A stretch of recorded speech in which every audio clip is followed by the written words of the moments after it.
pengambilan data belum, Nabil? Belum Bapak, kalau buat pengambilan data masih dari Demnas atau apa namanya? Pokoknya dari USGS. Jadi data elevasinya masih download, belum ukur langsung. Oke. Ya, jadi data data itu ya, eh, kalau data primer itu kita survei. Pertama bisa menggunakan drone, ya, menggunakan drone dengan tekniknya bagaimana itu sehingga nanti menghasilkan data koordinat dan elevasi ya. Elevasi itu apa namanya tuh? Interpretasi ya, interpretasi dari data satelit inilah data apa data gabungan dari data satelit, data Demnas, data drone itu sendiri ya. Nah, eh, data yang dasar.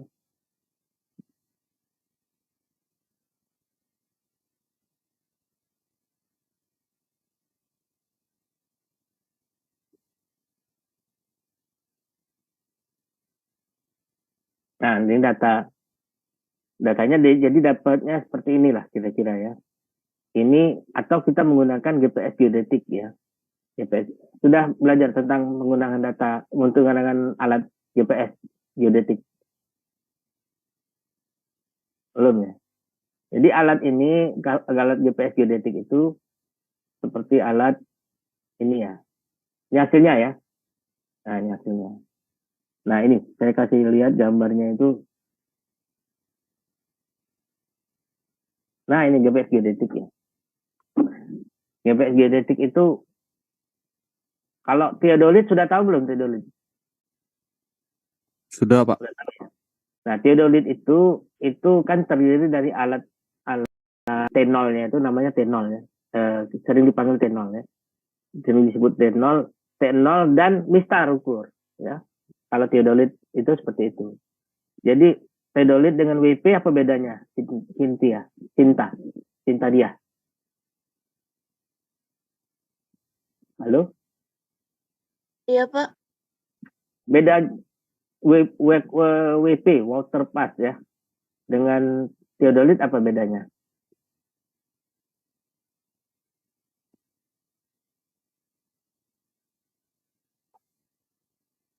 Halo? Kalau WP udah ada belum? Kalau water pass itu Sudah pernah pakai? sudah Pak di GIS. Lagi. Kalau water pass itu buat nentuin tinggi tanah sama sudut horizontal dan vertikal. Kalau yang water pass itu bedanya hanya memiliki sudut mendatar saja, Pak. Ada sudutnya di WP? Nabil? Nggak ada ya. WP itu cuma penyimpan datar. Jadi sifatnya itu alat itu hanya mampu untuk membaca dalam kondisi datar gitu ya. Kalau arahnya itu arah koordinat x y itu nggak ada gitu. Yang ada itu di WP, di teodolit T0.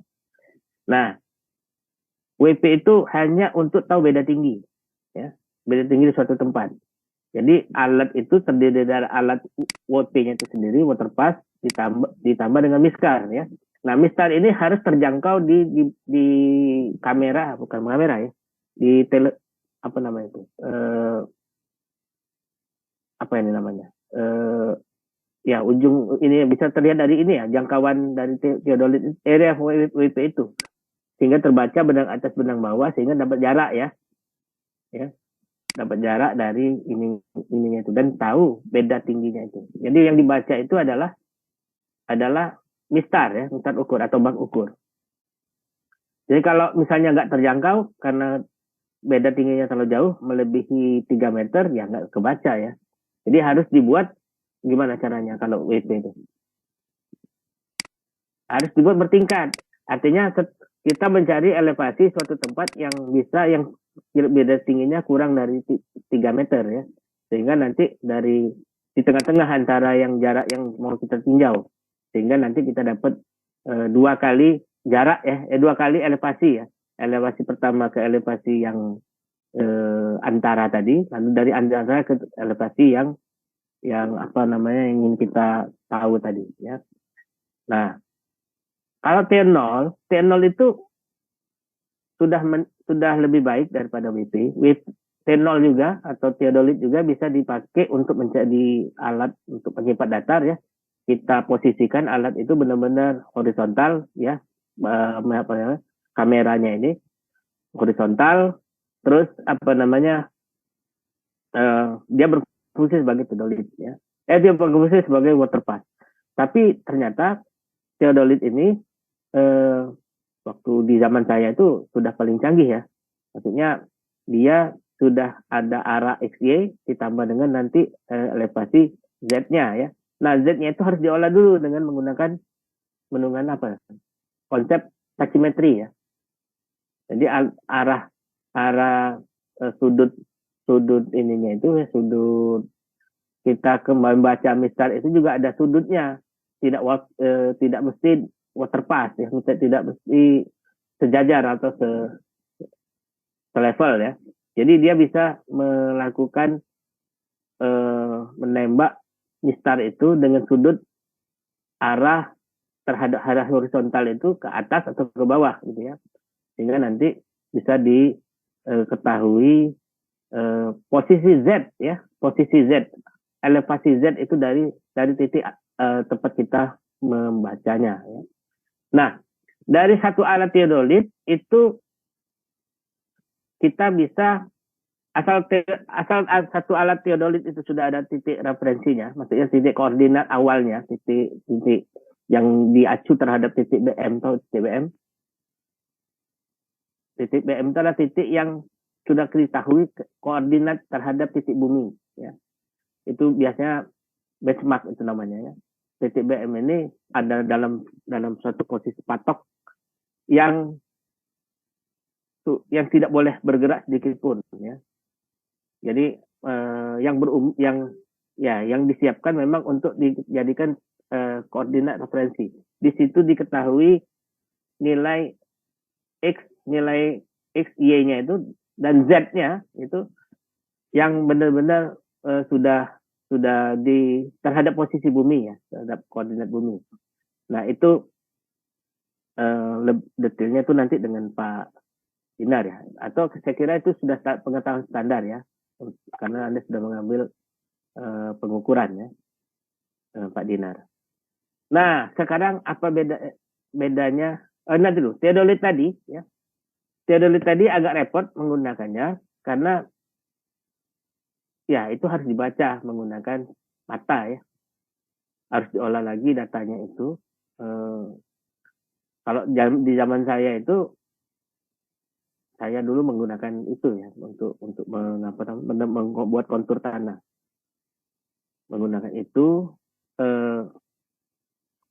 ini apa namanya udah canggih gitu ya. Nah, ternyata setelah di era sekarang ini ada namanya GPS geodetik. Ya. Jadi konsep dari GPS itu adalah dia mengetahui koordinat kita yang memegang GPS tadi itu langsung dihubungkan dengan satelit. Kita itu dihubungkan dengan satelit. Ya. Maaf, kita megang HP masing-masing ya. Posisi kalian itu sudah terbaca sebenarnya ya. Di posisi yang dia terhadap bumi itu sudah ada koordinatnya. Nah, yang jadi masalah itu cuma masalah elevasinya yang nggak ini ya, yang belum jelas. Maksudnya itu belum terkalibrasi. Tapi kalau ini ya, kalau posisi XY-nya itu sudah tahu ya.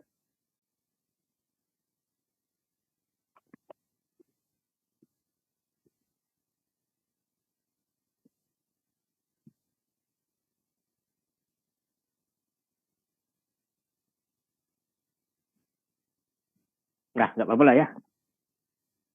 Jadi posisi ininya itu sudah kalau misalnya kalian HP kalian itu Anda bisa Sherlock itu kan ada akurasi ya. Akurasinya itu kesalahannya itu Ada yang dari awalnya itu puluhan meter menjadi belasan, lalu kira-kira 2 atau 3 meteran ya tingkat kesalahannya. Nah, GPS yang HP yang Anda gunakan itu kan berfungsi sebagai GPS ya. Koordinatnya aja. Posisi kita terhadap bumi ini posisinya di mana gitu. Ada kalau dicari posisinya itu benar-benar posisi bumi ya. Tapi tingkat kesalahannya tinggi, meteran ya. Nah, ini sebenarnya HP ini sudah mendingan ya. Karena kalau kami dulu menggunakan teodolit, sebenarnya ada istilahnya tuh kesalahan yang terakumulasi ya. Jadi kalau misalnya kita untuk memuat peta sekitar 1 hektar ya, atau lebih dari 1 hektar, itu tingkat kesalahannya itu kan setiap kali kita mengambil data itu kan ada kesalahannya. Ada kesalahan errornya ya. Bias datanya. Itu kalau dari awal sampai ke belakang ya, sampai akhir kita mengukur, itu biasnya itu semakin tinggi. Kadang-kadang lebih dari 2 atau 3 meter ya. Cuma orang nggak tahu aja bahwa kita tuh ada selisihnya itu ya. Ini sudah kami buktikan dulu pada saat pengukuran rawa Palembang itu. Jadi ada menggunakan GPS yang justru pakai GPS ini ya, GPS yang Garmin itu, yang GPS profesional dengan alat teodolit ya, menggunakan pengukuran. Itu ternyata kedua alat ini memberikan hasil yang beda posisi. Nah, setelah kita akurasi dengan ini ya, dengan kalibrasi dengan posisi ini, peta dulu namanya Iconos ya, peta Iconos itu kayak sekarang Google Earth itu ternyata kedua-duanya memberikan bias ya. Nah, memberikan bias. Justru bias yang paling gede itu ada di teodolit ya. Faktor kesalahan yang paling besar itu ada di teodolit. Oke ya. Nah, sekarang alat teodolit itu satu, tapi mistarnya itu nanti bisa banyak gitu ya. Mistarnya banyak. Nah, sekarang ada alat namanya GPS geodetik ya. GPS geodetik ini dia itu terdiri dua alat teodolit. Dia ada 2 alat, minimal ada 2 alat GPS geodetik ya. Jadi pertama sebagai apa namanya ini ya? Apa ini? Ada yang tahu lah ini? Siapa namanya? Nabil. Hilang lagi nama orang-orang ini. Hei, buka semuanya kamera.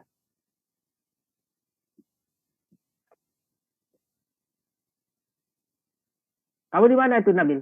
Di Indralaya ya? Lagi di kelas ruang 1 gedung I Bapak, I1.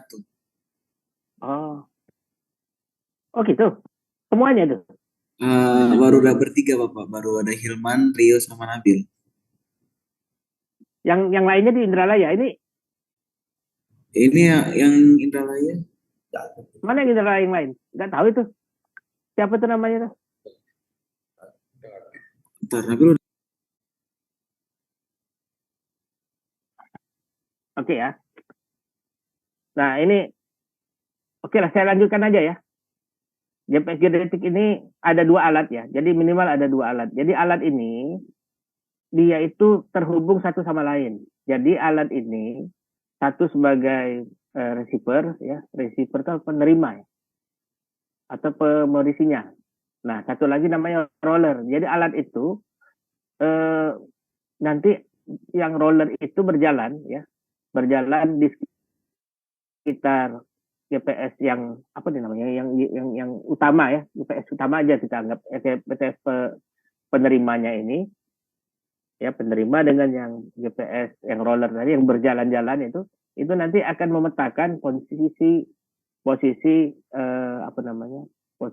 itu elevasi masing koordinat XYZ ya dari ini ya.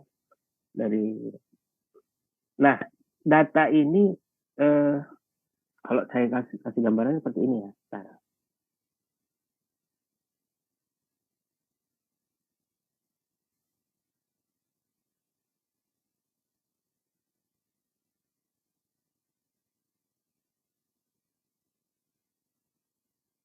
Nah ini ya. Jadi datanya seperti ini ya. Atau ini tuh.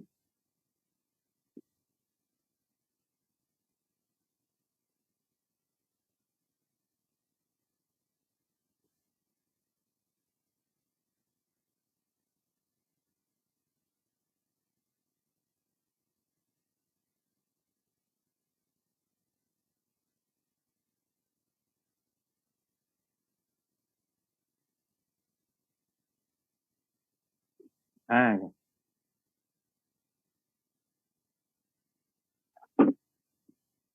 Nah, ini. Baca nggak nih?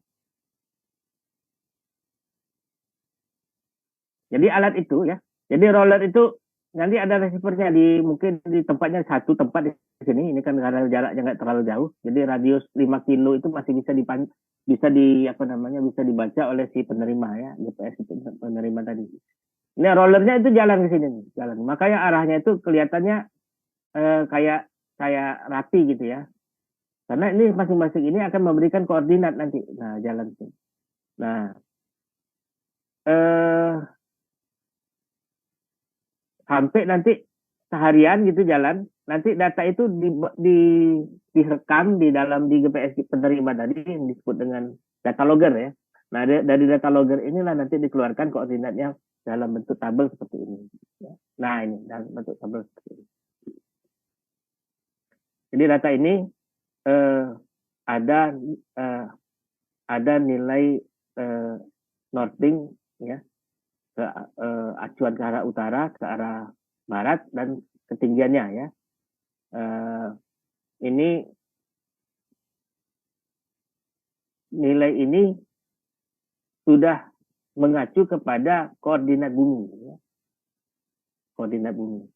Sehingga ini yang nanti kita olah datanya itu untuk dimasukkan ke dalam ArcGIS sehingga bisa terbaca seperti ini.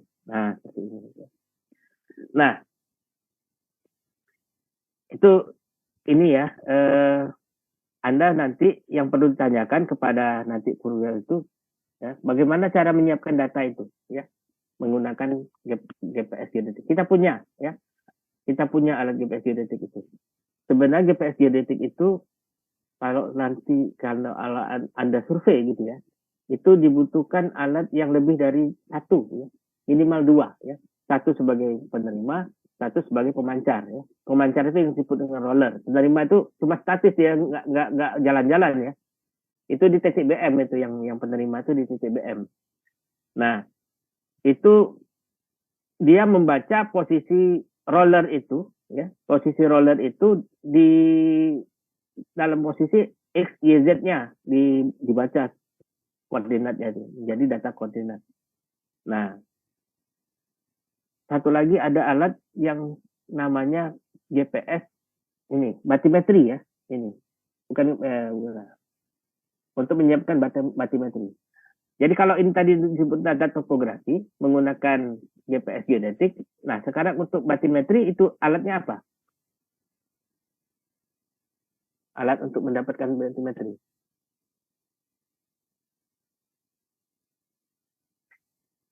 Nah ini alatnya ya, kita lihat lagi nih.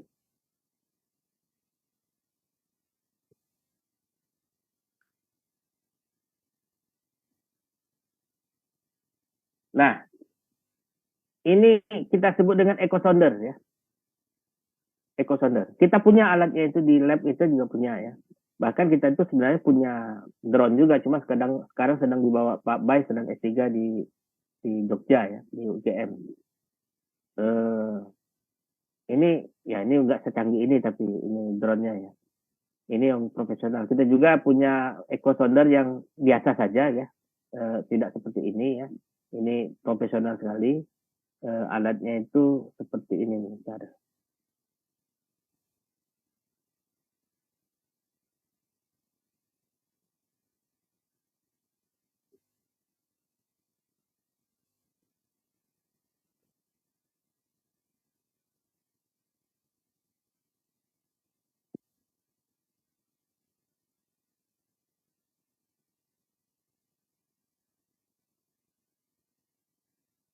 Kalau di lab itu di lemari kaca di dekat pintu masuk itu.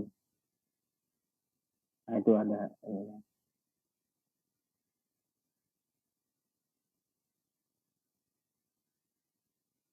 Banyakan ini obrolannya.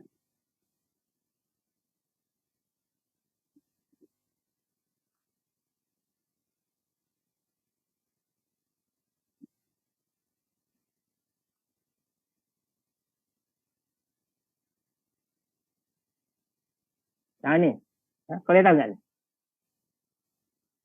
Kelihatan ya. Nah ini kita punya alatnya, ya. Kita punya alatnya.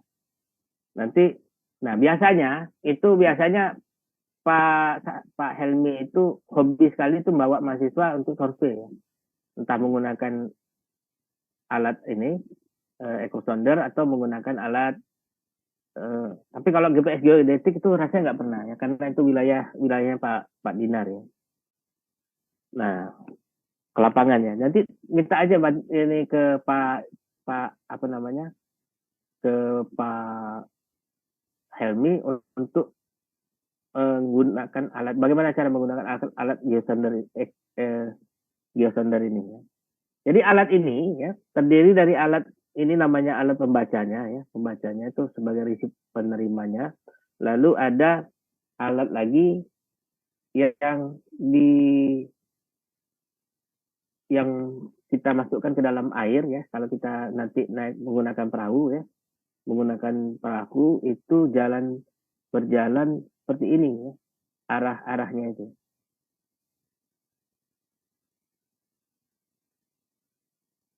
Nah, ini kalau saya hidupkan ininya. Nah ini ya. Ini sungainya ya.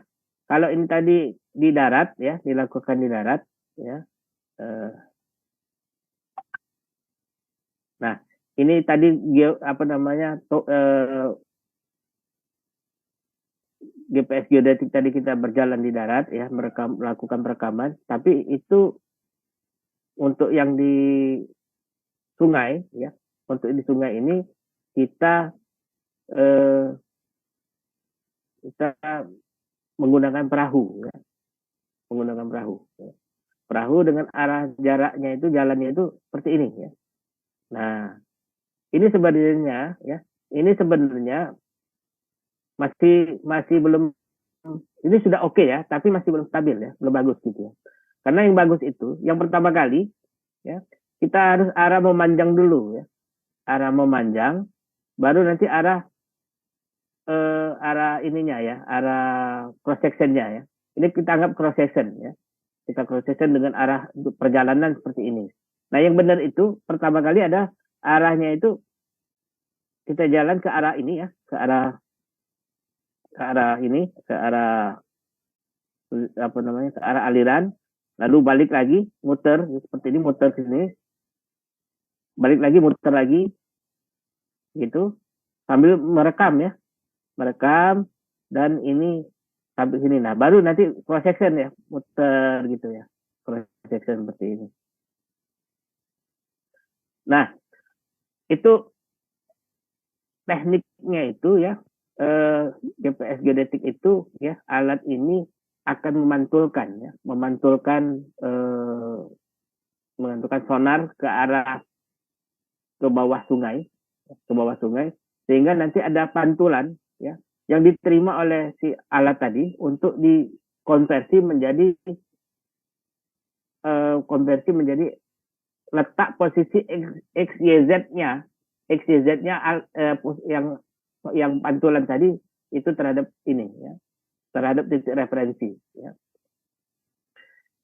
Sonar ya, sistem pantulan saja. Nah bahkan kalau dia nanti yang ada menyentuh ikan ya, ikan pun akan memantulkan sonar tadi. Makanya kadang-kadang geosonder itu digunakan orang untuk mencari ikan ya. Nelayan itu sekarang yang sudah umum menggunakan echo sounder untuk ya, itu untuk ini, untuk mencari ikan ya. Jadi kalau ikannya ada itu nanti baru dia kejar, dia tangkap gitu. Nah, ini juga nanti akan memberikan hasil data seperti itu ya. Kalau datanya seperti itu. Nah, sama seperti ini tadi ya. Jadi ada ini kata kita bisa anggap sini sebagai arah X, ini arah Y, ini arah Z ya. X, Y, Z.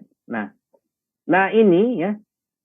Sekarang mau tanya ini. Sekarang kita mau ngapain gitu dengan data ini? Kita dengan data ini kita bisa memetakan ini ya. Kita bisa membuat semacam kontur ya. Kontur yang di atas tanah ya, di atas tanah ataupun di dalam permukaan sungai ya. Di bawah permukaan sungai kita sebut dengan batimetri ya. Kalau yang di atas permukaan itu, yang di daratan tadi, itu kita sebut dengan apa ini?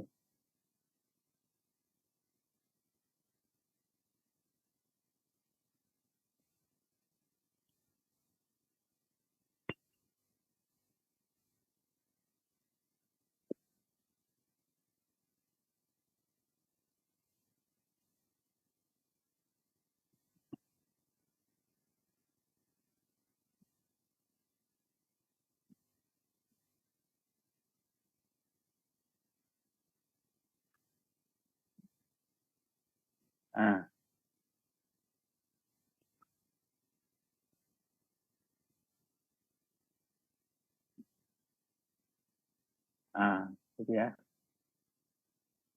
Jadi kalau kita ini gunanya ya, gunanya kita tahu ini adalah karena kita bicara tentang sungai, ya, kita setidaknya kita kalau sudah di zaman sekarang ini kita harus melakukan apa namanya memetakan sungai itu ya, atau batimeter itu dengan baik gitu ya. Jadi dalam kasus ini ya,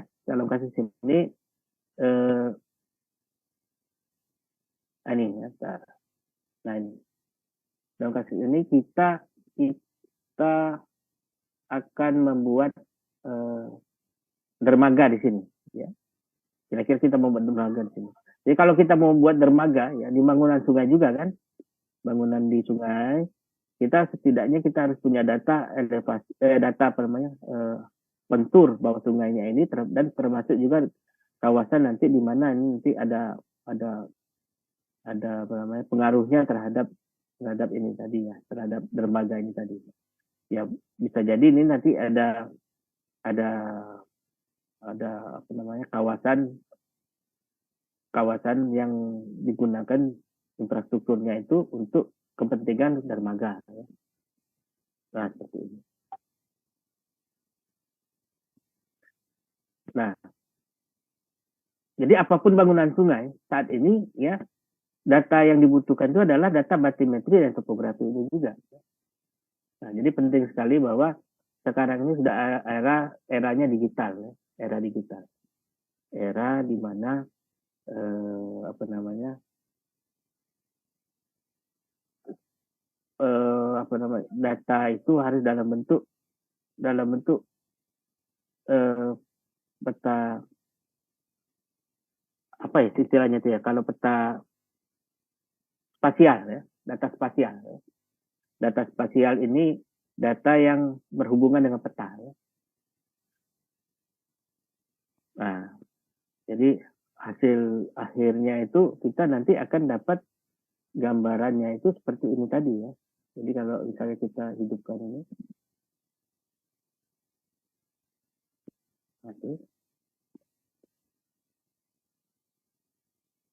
kantornya bisa kita hitung ini ya.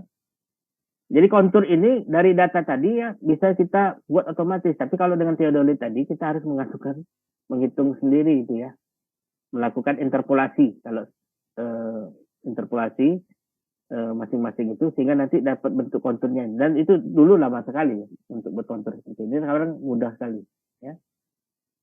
Oke. Nah ini petanya ini, nah ini ya, ini petanya kita buat pendek. Sekarang membuktikan bahwa ini ini berada di koordinat bumi itu ya, jadi kita kasih lihat ini ya. Kalau kita hidupkan ini apa namanya?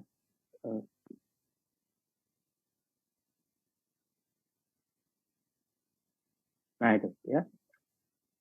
Jadi ini peta koordinat bumi ini ya, ini terhubung dengan internet ya. Nah, maka peta yang tadi itu ya, kita ini ada di dalam bentuk posisi bumi ini ya. Jadi kita nggak apa namanya, nggak ragu lagi bahwa biasnya tuh hampir nggak ada di sini ya. Bias dari ini tadi ya. Nah, kenapa GPS HP dengan GPS yang profesional tadi, yang GPS geodetik tadi itu tingkat akurasinya beda? Ya, karena kalau yang ini memang profesional ya, GPS itu untuk menentukan XYZ ya, termasuk yang co-solder tadi. Sementara yang untuk HP itu hanya untuk kebutuhan yang tidak mendesak ya, cuma untuk tahu posisi kita, posisi orang, posisi benda dan segala macam, atau mencari alamat gitu ya. Nah, sekarang materi akan saya berikan ya, materi ini akan saya berikan. Anda diminta untuk membuat membuat ini ya, menjadi laporan seperti ini ya.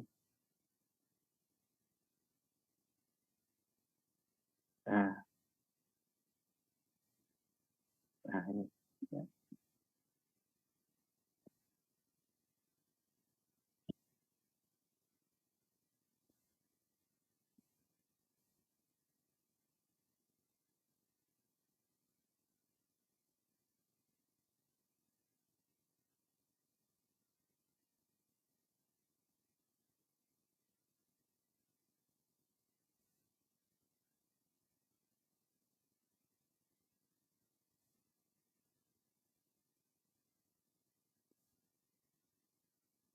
Nah, mana lagi? Apa lagi di mana ini?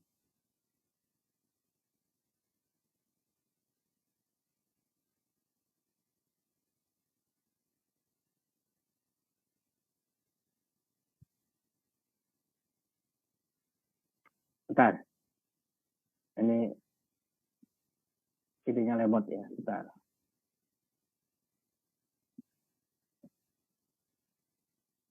Nah, kira-kira seperti ini. Jadi kemampuan Anda untuk menghasilkan karya seperti ini ya, ini adalah modal untuk perencanaan dari bangunan sungai itu sendiri ya. Nah, minggu depan saya akan memberikan materi tentang HECRAS dan HMS ya. Kalau ini sudah paham gitu ya soal ini apa namanya ARGIS ini ya. Karena materi ini juga berhubungan dengan mata kuliah sungai yang lain ya. Jadi tekniknya bagaimana? Ini ada materinya ya. Materi dalam bentuk tutorial step by step-nya itu ya. Nah, ini ya. Jadi bagaimana kita mengkonversi ya data Excel ya yang tadi ya. Data Excel yang ini tadi. Data di dalam tabel Excel ini ya. Nah, cuma saja nilai ini ya terformat dengan menggunakan itu koma ya, pemisahnya koma ya. Untuk menyatakan itu desimal ya. Jadi ini 0,3 ya, berarti desimalnya pakai koma ya. Nah, sementara ini ya ada juga ada huruf di sini ya. Nah, huruf ini bagaimana caranya supaya bisa dibuang ya. Supaya bisa dibuang huruf ini, dan angka yang di sini elevasinya ini bukan ribuan ya, tapi ini apa namanya? Ini campuran data ini ya. Campuran ada yang angkanya itu yang ini 1 meteran, 1,955 meter dalam 1 meter. Tapi ada juga ya yang angkanya itu makanya nanti saya akan tunjukkan ya bagaimana itu sebenarnya agak repot karena di sini agak sepele kelihatannya ya, tapi ini mengerjakannya cuma lumayan ya untuk mengkonversinya menjadi bentuk yang standar ya, yang menjadi data olahan ini tadi ya, data ukur ini.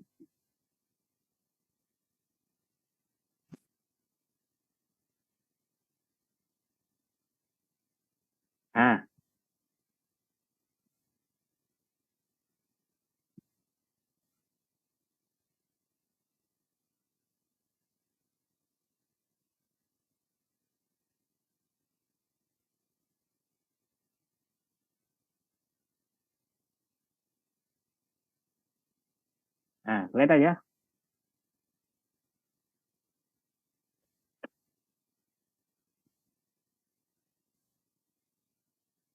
Nah, jadi nilai ini ya, nilai apa namanya, nilai awalnya seperti ini. Ya. Ini ada dua kelompok besar ya. Ini kelompok pertama ini nilainya 1 sampai sekian, lalu ini ada 51 sampai sekian. Jadi ini nggak usah dilihat yang ini ya. Jadi kita pindahkan satu kolom aja ya. Jadi kolom X, Y, dan Z gitu ya. X, Y, dan Z.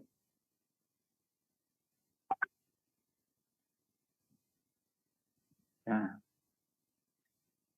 ini nah, bagaimana cara memisahkan ini nanti saya kasih tunjukkan ya. Tapi nanti ya. Data ini kalau dikumpulkan itu sampai 1.500 titik data. Ya. Kalau dikumpulkan antara data topografi dan data batimetrinya. Semuanya kita kumpulkan dalam satu kolom XYZ ini ya. Jadi angkanya tuh seperti ini. Nah dari data ini nanti dibaca oleh apa namanya? Dibaca oleh ini ya, apa namanya? ArcGIS ya.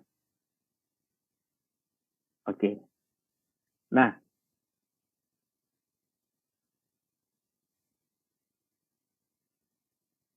lalu data surveinya itu lalu datanya masuk ke dalam ArcGIS ya, diolah datanya sehingga nanti bisa mendapatkan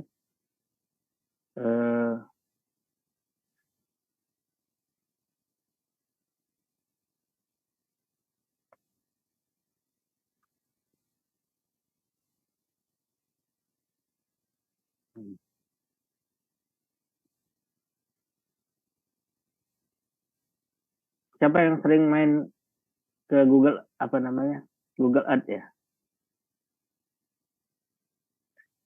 Google Earth itu mempunyai keterbatasannya. Jadi kalau dia mau melihat atap rumah, ya, masih bisa atap rumah atau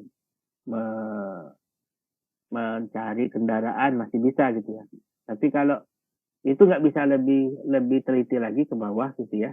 Karena itu memang kemampuannya itu memang dibatasi oleh si pemilik satelit ya. Jadi kalau itu bisa dibebaskan untuk ini ya, kita bisa mencari uang logam ya di tanah itu sebenarnya ya. Wah, pernah lihat film-film itu nggak?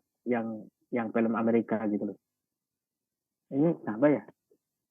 Ini agak lemot ya, sorry. Ininya kali ya. Ini karena menggunakan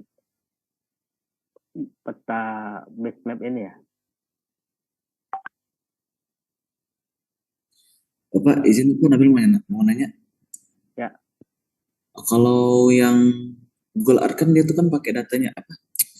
Sistem itu kan scanning Bapak. Jadi maksudnya itu elevasi pohon sama tanah tuh dia nggak bisa bedain. Nah kalau misalnya kita mau cari data yang bisa bedain antara langsung ke ground gitu, biar kita tahu elevasinya langsung tuh pakai data apa Pak ya? Nah itu sebenarnya itu kita nggak sampai ke situ ya.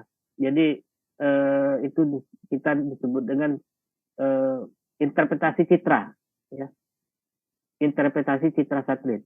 Jadi kalau data gini, kalau kita menggunakan drone, ya, drone itu memang bisa disetting untuk untuk mengetahui elevasi tanah, ya, groundnya tadi. Selain dia bisa memetakan pohon-pohonan, ya. Tapi kalau kita menggunakan peta Google Earth, ya, kita konversi langsung menjadi data untuk mencari kontur tanah, itu nggak bisa. Itu nggak bisa karena interpretasinya itu agak sulit. Nah, yang biasanya yang bisa dikonversi itu adalah data peta citra Landsat namanya. Nah, saya kasih lihat dulu ya.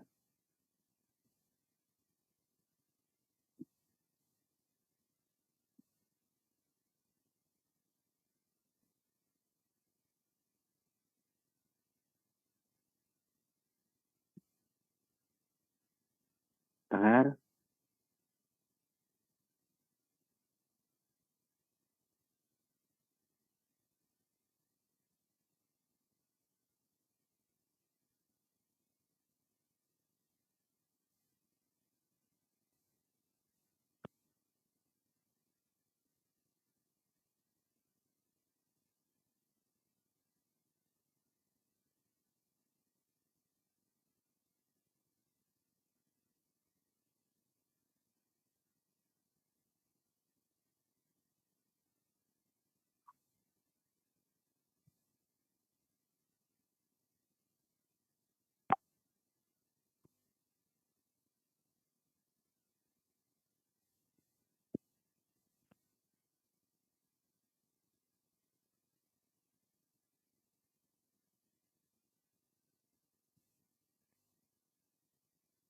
Sebentar ya. Saya dulu.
Nah,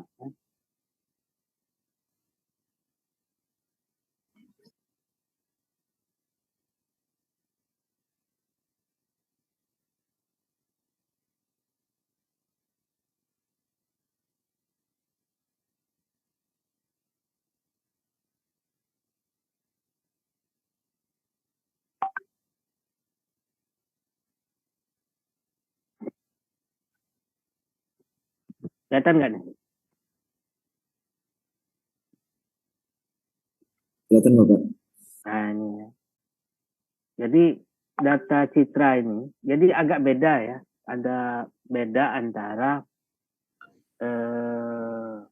yang saya sebutkan tadi ya, citra pengolahan ArcGIS itu dengan penyediaan data citra ini ya. Jadi ArcGIS itu ArcView atau ArcGIS itu bisa sebenarnya untuk menginterpretasi tutupan permukaan tanah, ya, tutupan permukaan bumi itu menjadi elevasi koordinat dan elevasi, ya. Koordinat itu XY ditambah dengan elevasi Z, ya. Bisa, ya. Tapi datanya yang mana dulu? Ya, kalau data Google Earth nggak bisa, ya. Data Google Earth. Yang bisa itu data Citra Landsat, ya. Data Citra Landsat. Citra Landsat itu petanya itu, nah, rasanya seperti ini. Nah, ya, peta Citra Landsat seperti ini. Ini untuk kota Palembang itu seperti ini, data Citra Landsatnya itu. Nah, ini punya ketajaman, ya, kedalaman ini itu tadi, itu dia bisa sampai berapa meter di atas permukaan tanah lah gitu, ya, masih bisa melihat orang bisa di sini, ya. Jadi tajam dia tuh. Tapi kalau Google Earth itu, ya, itu tutupannya bagus, tapi dia tuh kalau kita detailin, kita mau lihat ke bawah lagi, lebih dalam lagi, ya, itu nggak bisa. Paling kan bisa melihat atap rumah aja gitu, ya. Nah, itulah kelemahan dari Google Earth tadi, ya, atau peta itu tadi. Nah, kalau Citra Landsat ini bisa nih. Nah, interpretasi yang saya tahu, ya, yang dilakukan untuk ini tadi apa saja? Itu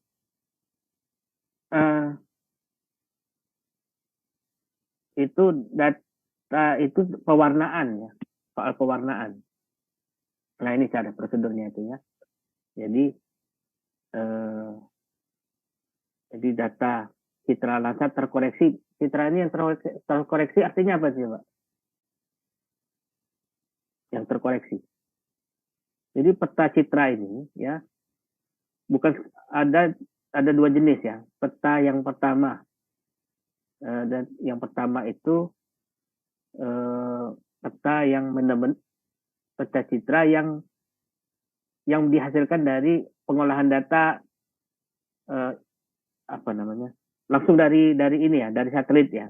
Nah, yang terkoreksi itu artinya dia dihubungkan dengan koordinat bumi, ya. Jadi kalau misalnya itu dimasukkan ke posisi bumi itu persis sama gitu. Jadi sampai ke mili-milinya, ya, posisi ininya, garis-garisnya itu sangat tepat gitu, ya. Itu namanya citra terkoreksi. Ada lagi peta yang cuma tidak terkoreksi, ya, peta template biasa saja. Nah, itu, ya. Nah, jadi klasifikasi visual yang tadi, ya, terus menjadi data peta digital, ya, nanti digabung diinterpretasi, ya. Ini kan interpretasi semua nih, ya, interpretasi semua digabung, dikonversikan lagi, termasuk juga ada cek di lapangan apakah benar nih posisi ini ada di sini gitu, ya. Baru nanti kita bisa membuat peta ini, ya, peta yang dimaksud oleh Nabil tadi, ya, peta ini tadi. Ini bisa dapat konturnya ini, ya. Nah, sebenarnya ada lagi yang sekarang ini ada namanya peta DEM, ya. Peta digital elevation DEM itu modeling, ya. Itu disiapkan oleh pemerintah, ya, untuk menjadi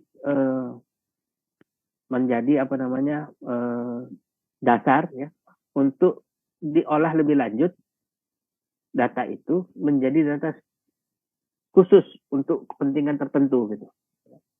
DEM ini skalanya rendah, ya. Jadi nggak bisa kita gunakan langsung untuk untuk kita sesuai dengan keinginan kita, ya. Karena dia itu untuk skala 150.000 kalau nggak salah.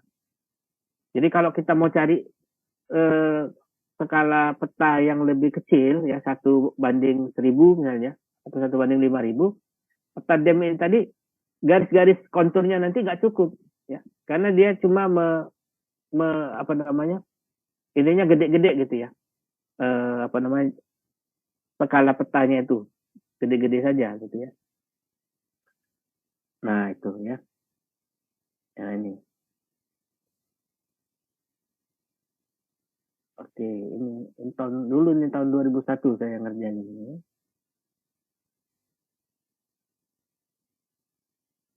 Terjawab nggak itu Nabil? Gimana Bapak? Terjawab nggak itu? Terjawab Pak. Ya jadi kalau kalau kalau kita nggak sampai ke situ Nabil ininya ya. Jadi silakan nanti tanyakan dengan Pak Dinar itu, karena itu bagaimana kita menyiapkan data itu ya. Nah data yang Nabil ceritakan tadi itu bisa kita pakai kalau misalnya ada ya, kita pakai untuk mengolah data yang di sungai untuk khusus untuk kita. Tapi yang seperti ini ya, ini oh ya, tadi kenapa agak error karena ini ya, karena apa namanya, ada peta gede di sini kita hidupkan tadi ya. Oke.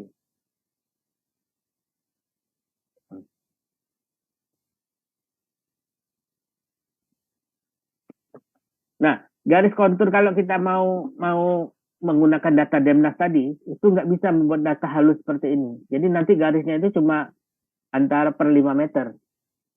5 meter pertama atau 3 meter atau berapa meter lah gitu. Kira-kira nanti dia nggak bisa halus seperti ini. Itu pengalaman tahun 2021 kemarin ya, pada saat mengerjakan proyek kemarin itu jadi masalah itu. Kalau kita menggunakan data Demnas ya, yang itu Demnas itu nggak gratis ya, bayar juga ya. Cuma kan karena apa namanya, karena data itu kalau sudah sekali kita punya berarti kan kita bisa pakai terus kan, ya bisa. Tapi itu tadi dia digunakan data Demnas itu hanya untuk kalibrasi ya, kalibrasi dari data pengambilan data primer. Jadi pengambilan data primer itu penting banget gitu ya, yang menggunakan alat tadi ya, GPS geodetik dan ekosonder ya, itu penting sekali. Oke ya, saya balik lagi ya. Nah, lalu nanti kita bisa membuat ininya ya, membuat apa namanya, membuat konturnya ya. Dari awal ini ya, kita matikan dulu ininya. Kita hidupkan buat kajiannya. Lalu kita data ini ya, sebelum data konturnya kita hidupkan. Nah, jadi ini kita buang.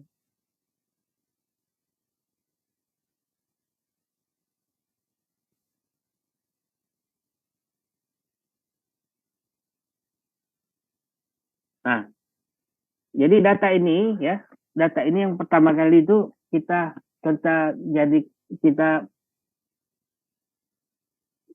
interpretasi ya, kita olah menjadi data kontur ya, data elevasi ya, data elevasi berdasar pewarnaan ini. Nah ini ya, ini bagaimana caranya, ada di petunjuk ini ya. Step by step yang ini ada petunjuknya di bawah belakang ini. Nggak panjang ya, cuma 60 halaman ya. 60 halaman ini kalau Anda gunakan langkah step by step ya, seperti yang di apa namanya, diminta oleh buku tutorial ini ya, itu maka pada saat step yang terakhir itu Anda bisa menghasilkan gambar seperti ini tadi ya. Coba bayangkan, itu penjelasan waktu ini ya, nggak ya, maju aja gitu ya penjelasannya, itu nggak ada ini, nggak ada apa namanya, nggak ada waktu untuk mencoba gitu ya. Tapi kita mencobanya itu setelah apa namanya, setelah tutorial berakhir ya, maksudnya penjelasan itu berakhir, baru kita kerjakan ya. Nah, kita akan mendapatkan hasil gambar seperti inilah nanti terakhirnya itu. Nah, kalau misalnya masih kurang jelas gitu ya, Mas, ini ya, saya akan berikan ini ya, berikan link untuk video rekamannya ya. Sangat penting. Nah, ini ya. Sedikit tahu Pak, mana yang mana? Nah, tugasnya apa tugasnya? Ya itu Ada tadi. yang zona 48 Nah, untuk memudahkan dalam pengolahan selanjutnya, kita klik yang udah dia sebagai Oke, jadi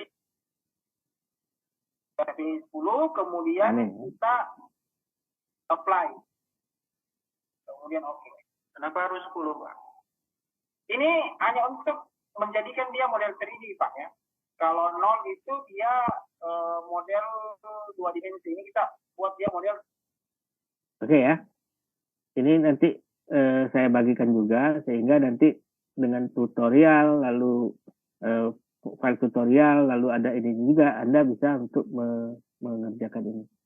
Saya yakin ya kalau Anda satu melewati tahap ini maka Anda sedikit banyak nanti akan lebih menguasai masalah ArcGIS dan termasuk implementasinya untuk kegiatan pekerjaan di sungai. Ya, jadi pengetahuan Anda yang mengenai bangunan sungai itu tidak akan berarti apa-apa kalau tidak punya kemampuan untuk mengolah data spasialnya. Ya.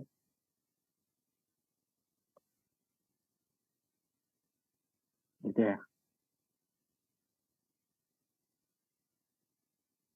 Saya masih ini ya, masih apa namanya,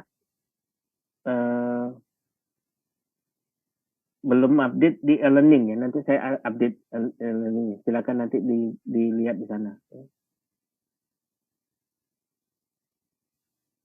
Nah, sebenarnya ini ya, ini nanti tahapannya itu kita itu nanti selain untuk membuat layout itu, ya, kita bisa menghitung dan ini mungkin tidak diajarkan di kuliahnya Pak Dinar itu soal menghitung volume. Ada nggak sih, Nabil? Volume galian timbunan. Nabil?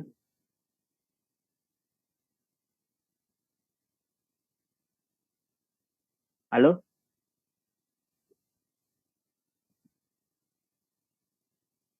Halo? Kalau galian timbunan itu pernah Pak di ilmu survei itu Pak. Ini gimana caranya? Maksudnya galian timbunan apa? Jalan gitu? Atau gimana? Iya Bapak, galian timbunan untuk bikin jalan. Bikin jalan, oke. Ya. Ya itu ya. Jadi kita ini sebenarnya bisa dikatakan begini ya. Jadi seluruh ini ya, seluruh BKU ya. BKU itu bidang keahlian di jurusan sipil itu ya. Dari struktur, geoteknik, air, bahkan manajemen ya, transport itu semuanya sekarang ini terkait dengan kemampuan untuk mengimplementasikannya terhadap data spasial. Ya. Struktur ada ininya, ya, ArcGIS-nya. Penting banget gitu ya. Gimana nanti dia memetakan daerah gempa, daerah apa segala macam itu dengan data spasial ya. Tahu data spasial peta maksudnya ya. Lalu geoteknik jelas gitu ya. Air apalagi ya. Nah, yang lebih ini lagi justru yang lebih banyak itu masalah orang manajemen ya. Bagaimana dia bisa melakukan pemetaan terhadap kegiatan ini ya, kegiatan apa namanya, manajemen konstruksi ya. Saya termasuk yang kemarin itu ada soal kekeringan ya. peta kekeringan di suatu kabupaten, nah itu juga menggunakan data spasial. Jadi semuanya implementasi dalam bentuk data spasial. Pak siapa ya? Karena 2000 berapa ya? 2020. Iya, Pak. 2020. Yang Pak Dinar ngajar Pak 2020. Maksudnya kalau 2019 katanya Pak Dinar nggak ngajar. Prof Dinar waktu semester 2 masih ngajar Bapak. Sekarang juga ngajar di GIS. Iya ya. Ya 2019 kemarin ya. 2019 kemarin angkatan 2019 kemarin itu mereka nggak dapat ya ARKIS itu ya. Jadi belajar sendiri dia. Karena Bapak itu kebetulan berhalangan untuk ngajar gitu. Ya. Jadi ini tolong dikerjakan ya, nanti tugasnya saya detailkan ya. Intinya tuh sama ya. Kita hanya nanti Anda mengupload data seperti ini saja ya. Sampai ke lab ini. Kalau sudah sampai sini lumayan lah ya, sudah bisa di ini. Nanti kita bisa buat macam-macam di sini. Ini kalau ini kebetulan ini kita anggap ini dermaga. Nanti ada jeti, nanti ada apa macam-macam di situ ya. Sampai sini ada pertanyaan nggak? Ya. Oke, kalau nggak ada pertanyaan,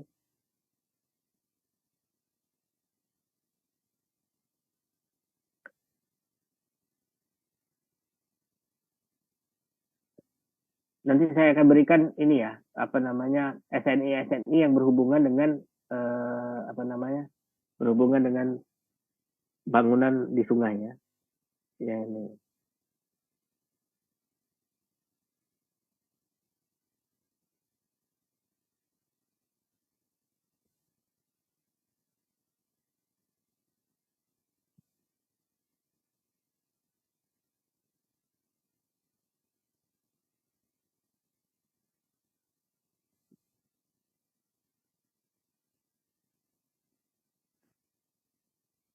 Nah, sekarang saya mau orientasi gini ya. Setelah Anda nanti bisa menyiapkan data spasial, nah yang lebih penting lagi kalian bisa menyiapkan data survei, ya. Survei hidrometri. Ya. Apa saja sekarang yang terkait dengan survei hidrometri? Ini. Wulan Nurita. Nah, saya tes ini. Wulan.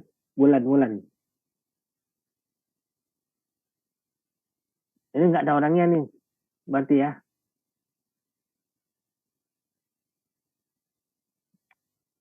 Nah ini, Rizal Fikri.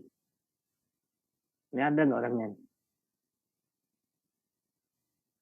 Mana? Ini nggak ada orangnya semua ini.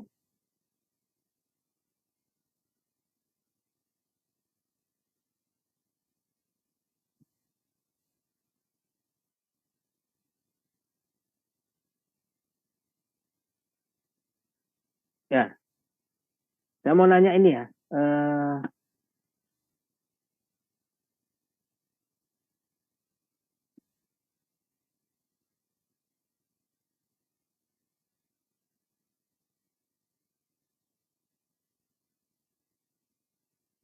Ya, jadi data hidrometri itu data apa saja sih yang diperlukan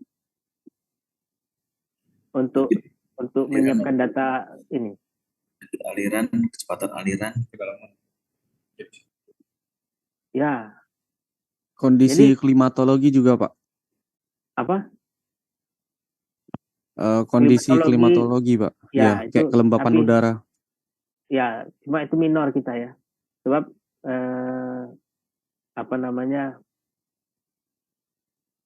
klimatologi itu pertama alatnya itu kita punya ya, kita itu punya sebenarnya, cuma tidak dirawat jadi rusak gitu ya. Tapi kalau mau dibawa-bawa ada alat ini ya, alat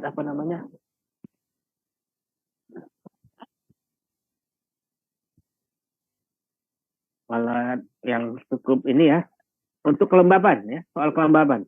Nah ini ada alatnya ini, namanya apa namanya?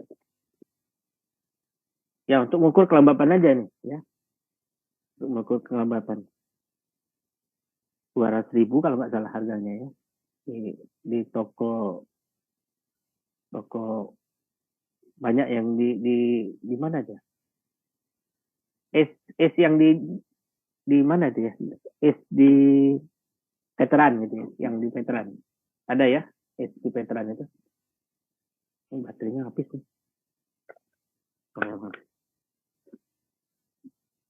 Nah, jadi yang paling penting untuk hidrometri ini ya, itu data pertama kecepatan memang ya. Data kecepatan. Lalu untuk menjadi debit bagaimana caranya? Nabila.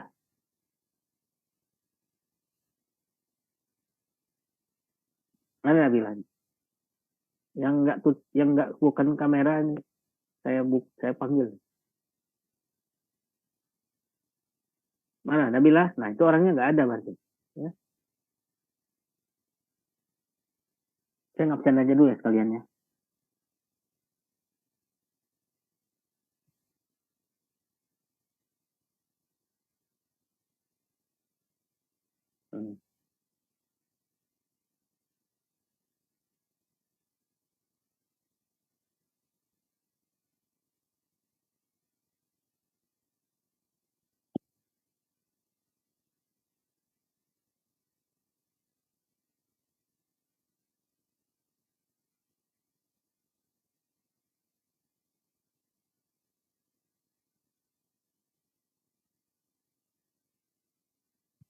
Ini 3 Maret ya.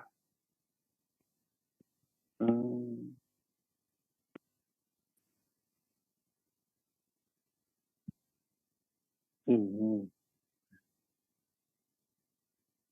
Filza, ada nggak Filza? Hadir, Pak. Ada. Safi, nggak hadir. Halo? Coba buka kameranya semua tuh. Safi. Nggak ada ya. Nabil ada. Putri Hayatun. Hadir, Pak. Coba buka kameranya Putri.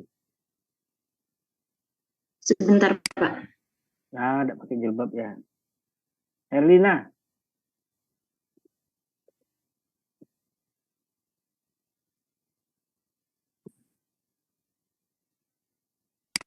Herlina. Nggak ada di Herlina. Dimas. Dimas.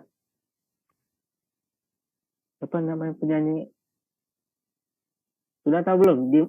Ada apa? Yang suka cover lagu itu namanya Dimas juga. Dimas Senopati. Nah. Gak ada ya Dimas ya? Hadir Pak, hadir Pak. Nah, coba on kamera dulu Dimas. Asisten ini. Sudah tahu belum sama Dimas Senopati? Belum Pak. Coba cari di YouTube. Saya suka dengar lagu yang coveran dia itu ya. Slow rock. Rio Perlindungan. Mana Rio? Gak ada juga ya? Oke, bisa simpan nih.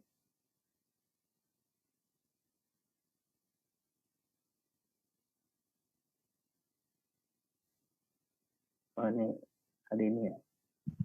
Izin, Pak. Nah. Tadi Herlina lagi di WC, Pak. Nah, terus. Sudah di on tadi? Iya, udah ngomen juga tadi itu, Pak. Permisi, izin permisi.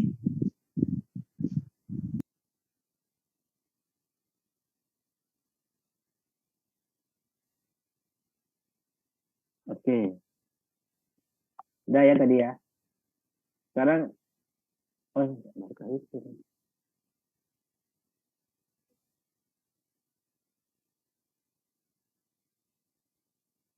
Krisnadi